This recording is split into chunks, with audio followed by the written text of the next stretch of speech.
तो जुर्माने से भी बचिए और अगला आपको आके टाइट भी करेगा, आपको हड़काएगा। देखिए उसको कर रहे हो किस जगह जगह पूरा कैंपेन चल रहा है, आपको जागरूक किया जा रहा है, फिर भी आप ऐसा कर रहे हो। क्योंकि आपके बिना हम लोग कुछ नहीं कर पाएंगे। हम आपको जगह जगह रोज जाते हैं, पूरे लखनऊ का भ्रमण कर रहे हैं हम लोग, यही समझाते हैं कि हम आपके बिना कुछ नहीं कर पाएंगे। आप अगर हमारा जब तक साथ नहीं दोगे, जब तक ये स्थान नहीं लोगे, ये सोच नहीं लोगे कि हम ना गंदगी करेंगे और ना किसी को करने देंगे, तभी हमारा ये लखनऊ, हमारा आपका मोहल्ला और पूरा उत्तर प्रदेश और हिंदुस्तान स्वच्छ हो पाएगा। जब आप स्वच्छ रहोगे, हमारा वातावरण स्वच्छ रहेगा, तभी तो हम स्वस्थ होंगे। नहीं तो तरह तरह की बीमारियां, डॉक्टर के पास जाओ, डॉक्टर से इलाज कराओ, पैसा खर्च करो, मेहनत से जो पैसा पैदा किया है दिन भर वो डॉक्टर को दे दो। जरा सी गलती, सिर्फ जरा सी, घर को साफ करते हो, उसका कूड़ा बाहर डाल देते हो। वो कूड़ा अगर जानवर ने नहीं खाया तो वो सड़ जाता है। एक पन्नी पॉलीथीन जिसको बोलते हैं, वो पूरी सीवर लाइन को चोक कर देती है। पानी का बहाव रुक जाता है, उसमें मच्छर का लार्वा उत्पन्न हो जाता है और वो मच्छर बन जाते हैं। जैसे अभी आपको डेंगू, मलेरिया, हैजा, चिकनगुनिया सब बीमारियां बताई। एक चीज और बता दें, ये डेंगू जो है, डेंगू का लार्वा हमेशा और डेंगू का मच्छर दिन में ही काटता है और साफ पानी में रहता है। जिन जिन घरों में कूलर अगर चल रहे हैं तो हर दूसरे दिन कूलर का पानी बदल दीजिए। जब आप पानी को साफ रखेंगे अपने कूलर का, तो डेंगू का लार्वा होगा नहीं और ना ही उससे मच्छर का जन्म होगा।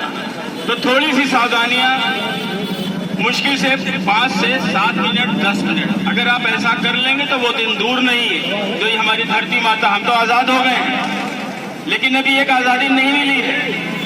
जन सहयोग से हमको आजादी मिली थी, अब जन सहयोग से हमको इस धरती माता को गंदगी के बेड़ी से हमको अगर आजाद कराना है तो ये ठान लीजिए, क्योंकि हमने तो ये ठाना है, लखनऊ में है तो लखनऊ को स्वच्छ बनाना है, लेकिन भागीदारी आप सबकी चाहिए। जब तक आप मेरा साथ नहीं देंगे कुछ नहीं हो पाएगा।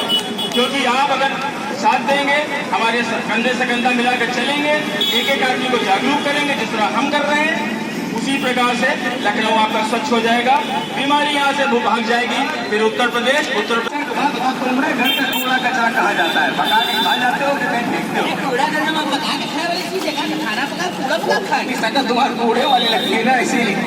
कूड़े वाली तुम्हें तो डस्टबिन वाली है। अच्छा, तो ये बताओ तुम्हारे घर का जो कूड़ा कचरा निकलता है सब क्या करते हो? सही बताएगी झूठ? नहीं, बिल्कुल सच बताओ। जितने भाई लोग खड़े हैं, अगर झूठ बोलोगे तो एक थप्पड़ मारेंगे तो मुंह लाल हो जाएगा। हमारे घर में जितना कूड़ा निकला है, हमारे घर के सामने जो है एकदम नाली पानी बहता रहता है। जैसे गर्दन निकाले देखा दोनों नहीं, वही नाले में मतलब अपने घर का सारा कूड़ा कचरा सब नाली में फेंक देते हो? अरे इधर खड़े हो यार, सब नाली में फेंक देते हो? अरे भैया कितना गलत काम करते हो। आज तुम नाली में फेंक रहे हो, कल कोई और फेंकेगा, परसों कोई और फेंकेगा, तो नाली नहीं वो कूड़ा घर बन जाएगी। और भैया जहाँ पे कूड़ा घर होता है, जहाँ पे गंदगी लोग मचाते हैं, जहाँ गंदगी होती है, वहाँ पे भैया बीमारी जरूर होती है। और भैया नाली में अगर कूड़ा कचरा फेंकोगे तो क्या पन्नी नाली में नहीं जाती होगी आपके कूड़े के साथ? और एक पन्नी पूरे नाली का पानी जाम कर सकती है, आप लोगों ने देखा होगा। पन्नी ना गलती है ना सड़ती है, पूरे पानी जाम कर देती है। जहाँ पे पानी रुकता है, जहाँ पानी ठहरता है, वहीं पे खतरनाक मच्छरों का जन्म होता है। और भैया जब हमारे मोहल्ले में खतरनाक मच्छर जन्म लेंगे तो काटने क्या दूसरे मोहल्ले में जाएंगे? बताओ जरा। बात तो सही कहा, जहाँ पानी रुकेगा वहाँ जानवर पैदा होंगे। जब अरे जानवर शेर हाथी थोड़ी ना पैदा होंगे भैया, खतरनाक मच्छर पैदा होंगे। जब हमारे मोहल्ले में पैदा होंगे तो हमारे मोहल्ले में काटेंगे, हमारे ललुआ काटेंगे, हमारे सीला बंडो बबीता काटेंगे, हमारे मोहल्ले वालों को काटेंगे। तो तुम चाहते हो तुम्हारे मोहल्ले में बीमारी फैले? तुम्हारे बच्चा जो कलुआ है हमेशा कहाँ बीमार रहता, तुम्हें उसका रीजन जाना है? भैया इस तरह से तो मतलब हम लेकिन तो सोचते थे भैया। पता कौन कौन सी बीमारियां लगेंगी? कौन भाई देखो, पहली बीमारी डेंगू, अभी महामारी बची थी डेंगू की। हाँ, पहली डेंगू, दूसरा मलेरिया, तीसरा चिकनगुनिया, और क्या बोलते हैं स्वाइन फ्लू, और क्या बोलते हैं उसको कारला, हाइजा, मतलब गला घोटू, गला पकड़ू जैसे खतरनाक बीमारियां लगेंगी। भैया अब तो बहुत करीब आने कैसे इलाज करा भैया, इतनी सारी बीमारियां अगर पकड़ने की चाहता बीमारी घर हो गवा एकदम। अब क्या करो, कूड़ा कचरा कहाँ फेंको? भैया कूड़ा कचरा एकदम कूड़ेदान में डालेंगे। देखो, कूड़ा कचरा अगर कूड़ेदान में डालो उससे कई फायदे होंगे। पहला फायदा, आपका मोहल्ला, आपका गांव बीमारी से मुक्त रहेगा। दूसरा फायदा आपका घर आंगन साफ रहेगा। और तीसरा फायदा जहाँ पे आप कूड़ा फेंकते हो, चाहे नाली हो, चाहे चौराहा हो, चाहे बाजार हो, वो भी साफ सुथरी रहेगी। जब साफ सुथरा वातावरण रहेगा तो किसी तरह की बीमारी नहीं होगी। और कौन सा डब्बा इस्तेमाल करना है? 2 डस्टबिन इस्तेमाल करना है, एक गीला और एक हरा। नीले डब्बे में सूखा कूड़ा यानी कि उड़ने वाला कूड़ा, उड़ने वाला यानी कि पन्नी हो गई, कागज हो गया और धूल मिट्टी वगैरह हो गई, ये नीले डब्बे में। और हरे डब्बे में गीला कूड़ा। ये तो भैया जितना भी हमारा घर का साग सब्जी गीला कूड़ा है वो डालेंगे हरे डब्बे में। अच्छा एक बात बताओ, साग सब्जी से हमको याद आया, तुम्हारे घर में कभी खाना बचता है कि कम पकाते हो? नहीं बच जाता कभी कभी। तो बच जाता है, मान लो साग सब्जी तुम पकाए हो, उसका जो मतलब जो उसका जो कचरा निकला वो क्या करते हो? ये बचा हुआ खाना क्या करते हो? क्या वो खाना का एक पन्नी में भर देते हैं, भर के क्यों डाल देते हैं, मतलब पन्नी में भरकर गांठ लगा कर रोड पर रखते हो। और तुमको पता है कि ये खाना जानवर खाएगा? क्या करना था जानवर तो फेंका है, जानवर की फेंका है ना, लेकिन क्या जानवर पन्नी की गांठ खोल पाएगा? नहीं खोल पाएगा। एक आध बार मुंह से इधर उधर करेगा, गांठ खोलेगा तो ठीक, नहीं तो पन्नी सुद्धा वो खा लेगा। तो खाना जब जानवर के पेट में जाएगा तो खाना तो बच जाएगा, लेकिन पन्नी ना पचेगी ना गलेगी। वो जानवर के हाथों में चपकेगी, वो जानवर बीमार पड़ेगा और धीरे धीरे वो जानवर की मौत हो जाएगी। तुम चाहते हो मेरी वजह से किसी जानवर की मौत हो, जीवती अपने गले लोगे? भैया इतना पक्का ऐसी गलती करते हो? दोबारा ऐसी गलती ना हो भैया। ये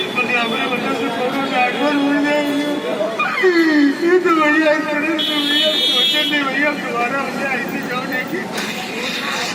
अब क्या करना है तुमको? अगर खाना बच जाए या साग सब्जी का जो कचरा निकलता है वो अगर बच जाए, एक प्लेट निकाल लो।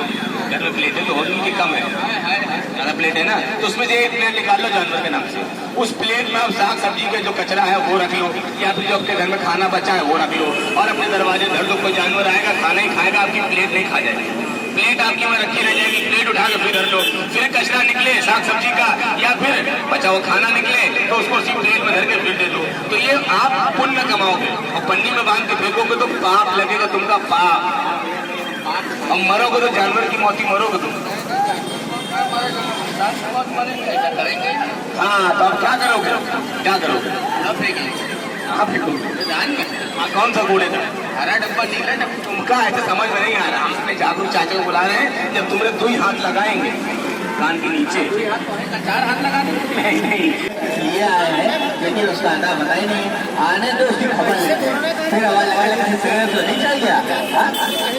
भैया जमुना ये कह रहा है कि जो दूर दूर इधर उधर खड़े हैं वो जब तक यहाँ नहीं आएंगे हम नहीं आएंगे। तो भैया अनुरोध है, अगर आपको नुक्कड़ नाटक देखना है, कुछ जानकारी हासिल करनी तो थोड़ी देर के लिए यहाँ पर आ जाइए, देखिए फिर जमुना क्या अपने कर्तव्य दिखाता है। बिल्कुल सही। तो भैया थोड़ा पास आइए, आप लोग अंकल का पास आ जाइए, जो भैया लोग उधर खड़े हैं थोड़ा इधर आ जाइए, रोड से थोड़ा इधर आ जाइए, क्योंकि आने जाने वालों को भी दिक्कत ना हो, टैक्सी वाले भैया लोग को भी ज़्यादा टाइम मिलेंगे। बस हाँ थोड़ा आगे आ जाइए आप लोग भैया लोग, जो भैया उधर, बहुत बढ़िया बहुत बढ़िया। और जो भैया लोग उधर खड़े हैं में आ जाइए आप लोग। तो चलिए बुलाते हैं अपने जमुने को। अरे जमुने, अरे हाँ जमुने, बार आवाज नहीं आ रहा जमुने, अरे जमुने, अरे हाँ जमुने। अरे बात बताओ, इतने देर से चिल्लाए पूरा गली मोहल्ला पूरा रोड जाम हो हुआ है, लेकिन तुम्हारा आता बताइए कहाँ पर रहो? अरे उस्ताद हम मार नहीं रहे थे, अरे हमारे दुश्मन। अरे उस्ताद हम तो लगे थे एक व्यक्ति की खोज में। हाँ यानी कि एक आदमी की खोज में लगे थे। एक आदमी ऐसा है जो अपने घर का कूड़ा कचरा जितना भी निकलता है सब बटोर के सब इकट्ठा करके और बड़ी से पोलिथीन में डाल और ऊपर से गांठ लगाकर और मौका दे कि इसकी दुकान के सामने फेंक देता है, कहीं उसकी दुकान के सामने फेंक देता है, कहीं मकान के सामने फेंक देता है, कहीं नाले में फेंकाता है।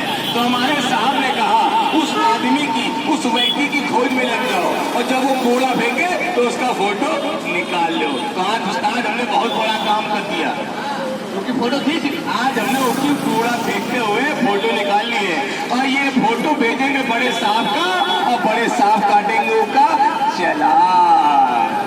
भैया तभी उसका सबक मिली भैया। ये काम तो बहुत बढ़िया था भैया, इसके लिए तो देर से आए हो, इसके लिए हम तुमसे नाराज नहीं, गुट थे। लेकिन उस्ताद हम तुमसे बहुत नाराज। हमसे कहीं नाराज? अरे उस्ताद अकेले शादी कर लियो, हमका 2 तो पूरी खाए खाने में बुलायो। ऐसा बात नहीं, तुम हमरे खास और हमरा जब पूरा है। हाँ, अरे हम तुमने तारीफ के माध्यम से, शायरी के माध्यम से तुमने तारीफ कर दे। हाँ हमरी तारीफ, हाँ हाँ हमरी, हाँ तुमरे, हमरी, हाँ हाँ तुमरे, हमरी, हाँ ठीक करो, हाँ ठीक। तो कहना है मेरे दोस्त तुम मुझे भाता बहुत है, वाह वाह वाह वाह वाह वाह वाह। मेरे दोस्त तुम मुझे भाता बहुत है, वाह वाह वाह वाह वाह वाह वाह वाह वाह। आगे बोले देखो बाबा, वाह वाह वाह वाह वाह करते रहिए। मेरे दोस्त तुम मुझे भाता बहुत है,